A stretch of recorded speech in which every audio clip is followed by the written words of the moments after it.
श्री शिवाय नमस्तुभ्यम। हर हर महादेव। 3 सितंबर का दिन बहुत विशेष है। परिवर्तनी एकादशी का विशेष अवसर है। जिन्हें पता नहीं उन्हें बता दें, भगवान विष्णु 4 महीने की जब निद्रा में गए हुए होते हैं और वे जब करवट लेते हैं तो उस करवट के दिन को जो दिन होता है वह परिवर्तनी एकादशी के रूप में जाना जाता है। इसलिए इसे परिवर्तन कहा जाता है, क्योंकि भगवान विष्णु ने शयन के दौरान अपना करवट ले स्थान थोड़ा सा बदला। तो परिवर्तनीय एकादशी के दिन आप गुरुजी पंडित प्रदीप मिश्रा जी के बताए कौन-कौन से विशेष उपाय कर सकते हैं, उन्हीं उपायों की जानकारी आपको इस वीडियो में मिलने वाली है। इसलिए वीडियो अंत तक देखें ताकि कोई भी जानकारी आपसे ना छूटे। और सभी उपाय आप वीडियो के माध्यम से देखेंगे तो आसानी से समझ भी जाएंगे। बढ़ते हैं बिना किसी देरी के पहले विशेष उपाय की ओर। अगर आपके घर में कोई बड़ी विपत्ति आ गई है, सब जगह हाथ फैला लिया, कोई लाभ नहीं हुआ, तो आपको एक कार्य करना, शिवलिंग पे सिर्फ 3 स्थान पर जल अर्पित करना शुरू कर देना है। पहले सबसे पहले माता अशोक सुंदरी के स्थान पर जल चढ़ाना, उसके बाद शिवलिंग का जो कटी भाग होता है, माता पार्वती का जो हस्तकमल होता है, वहाँ जल अर्पित करना है और अंत में पूरा जल आपको शिवलिंग के ऊपर श्री शिवाय नमस्तुभ्यम बोलते हुए अर्पित कर देना है। आप चाहो तो नमः शिवाय फिर ओम नमः शिवाय बोल सकते हैं। बस इस बात का ध्यान रखें कि सिर्फ 3 जगह पर ही जल अर्पित करना है। बस इतना कर देने से जो भी विपत्ति है वह 3 दिन में दूर हो जाती है। यह उपाय आप कभी भी किसी भी दिन कर सकते हैं। परिवर्तनीय एकादशी के विशेष अवसर पर करने के अधिक से अधिक लाभ प्राप्त कर सकते हैं।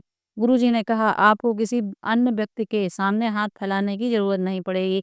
आप एक बार ये उपाय समस्या आने पर, विपत्ति आने पर जरूर कीजिएगा। बढ़ते हैं अगले विशेष उपाय की ओर। कोई केस चल रहा है या फिर कोई फाइल आगे नहीं बढ़ रही, जीवन में बहुत दुख तकलीफ कष्ट बने हुए हैं, कुछ भी समझ में नहीं आ रहा है क्या करें या क्या ना करें, तो आपको 2 समी पत्र वाला एक सरल और आसान उपाय इस एकादशी के अवसर पर अवश्य करना चाहिए। आपको 2 समी पत्र लेकर भोलेनाथ के मंदिर में पहुंच जाना है। 2 समी पत्र में से पहला समी पत्र आपको शिवलिंग में जो माता अशोक सुंदरी का स्थान होता है वहाँ पे अर्पित करना है। आप जो है वो समझ सकते हैं कि आपको पहला जो अशोक सुंदरी माता का स्थान है वहाँ पर, और दूसरा समीपत्र शिवलिंग पे में जलाधारी से जल जहाँ से नीचे गिरता है वो वहाँ उस स्थान पर दूसरा समीपत्र आपको जमीन में रख देना है, अर्पित कर देना है। बस इतना ही करना है। जीवन में कितनी ही दुख तकलीफ कष्ट विपत्ति चल रही हो, वह शीघ्र अतिशीघ्र दूर हो जाती है। आपको अपने कार्य में सफलता प्राप्त होती है। आप बढ़ते हैं अगले उपाय की ओर, जो कि बुधवार का एक कार्य सिद्ध उपाय जिसे आप प्रत्येक बुधवार को कर सकते हैं। आपको ये उपाय 3 सितंबर परिवर्तनीय एकादशी के अवसर से करना शुरू कर देना है। आपको एक दूर्वा लेनी है और उस दूर्वा को लेकर भोलेनाथ के मंदिर में पहुंच जाना है। भोलेनाथ के मंदिर में सिर्फ एक दूर्वा लेकर ही जाना है। इस बात का ध्यान रखें। दूर्वा का जो डंडी होती है, मतलब जहाँ से आप दूर्वा तोड़ते हैं, उस दूर्वा की जो डंडी है इस प्रकार से शिवलिंग पर अर्पित करें कि डंडी जलाधारी की ओर हो। आप वीडियो में भी देखकर समझ सकते हैं कि ये उपाय आपको किस प्रकार से करना है। दूर्वा को शिवलिंग के ऊपर अर्पित करना है। अर्पित करते समय आप श्री शिवाय नमस्तुभ्यं, नमः शिवाय या ओम नमः शिवाय बोल सकते हैं। दूर्वा को शिवलिंग के ऊपर अर्पित करके करें और इसके बाद दूर्वा पे और पूरे शिवलिंग पे जैसे जल अर्पित करते आए हैं वैसे जल अर्पित कर देना। मतलब आप सीधे चाहें तो शिवलिंग के ऊपर भी जल अर्पित कर सकते हैं, या फिर आप गणेश भगवान के स्थान पर जल अर्पित करें। आप उसके बाद वीडियो में देखकर आप समझ सकते हैं। उसके बाद शरण कार्तिकेय भगवान के स्थान पर अर्पित करें, फिर माता अशोक सुंदरी के स्थान पर अर्पित करें, उसके बाद शिवलिंग के कटी भाग पर अर्पित करें। अगर ऊपर जलाधारी बंधी हुई है तो उसमें थोड़ा-सा जल अर्पित करें और अंत में पूरा जल आपको शिवलिंग पे अर्पित कर देना है। इसके बाद आप किसी नौकरी, इंटरव्यू या एग्ज़ाम के लिए निकलिए, सफलता निश्चित देखने को मिलेगी। और साथ ही आपको कर्म करना है, कर्म में प्रधानता दे रखेंगे, कर्म को श्रेष्ठ रखेंगे तो आपको आपके उद्देश्य की प्राप्ति शीघ्र अतिशीघ्र होगी। बढ़ते हैं अगले विशेष उपाय की ओर। गुरुजी पंडित प्रदीप मिश्रा जी ने एक ऐसा उपाय बताया था जिसे आप विशेष दिनों में करके अधिक से अधिक लाभ प्राप्त कर सकते हैं। यह उपाय आप अपनी किसी भी प्रकार की मनोकामना पूर्ति के लिए, घर में पैसा नहीं टिक रहा है या पैसा आ नहीं रहा है या फिर खुद का मकान भी नहीं है, तो आप ये उपाय कर सकते हैं। खुद का मकान, प्लाट, जीवन में उन्नति प्राप्ति के लिए, नौकरी में उन्नति प्राप्ति के लिए, किसी भी प्रकार की सफलता प्राप्ति के लिए आप ये उपाय कर सकते हैं। इस उपाय को करने के लिए आपको कच्चे दूध की आवश्यकता होगी। कच्चे दूध से तात्पर्य ये है कि वह गर्म ना किया गया हो। सीधे जब गाय दूध देती है उसके बाद उस दूध का उपयोग सीधे करना होता है।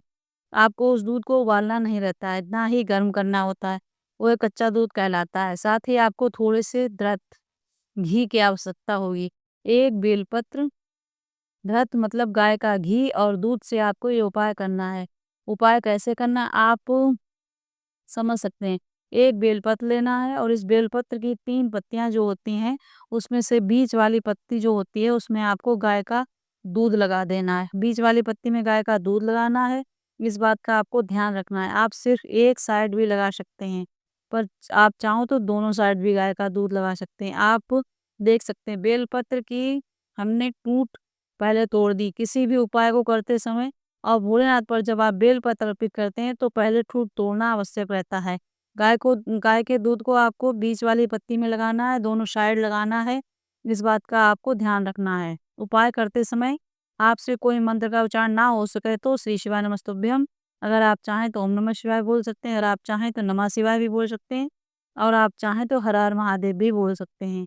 इसके बाद दोनों ओर बीच वाली पत्ती में या फिर एक ओर जो आपको ठीक लगे उससे उस प्रकार से आप दूध लगा सकते हैं। इसके बाद जो बची हुई 2 पत्तियाँ हैं होती हैं, उसमें गाय का घी लगाना है। गाय का घी दोनों पत्तियों में आप लगा दें।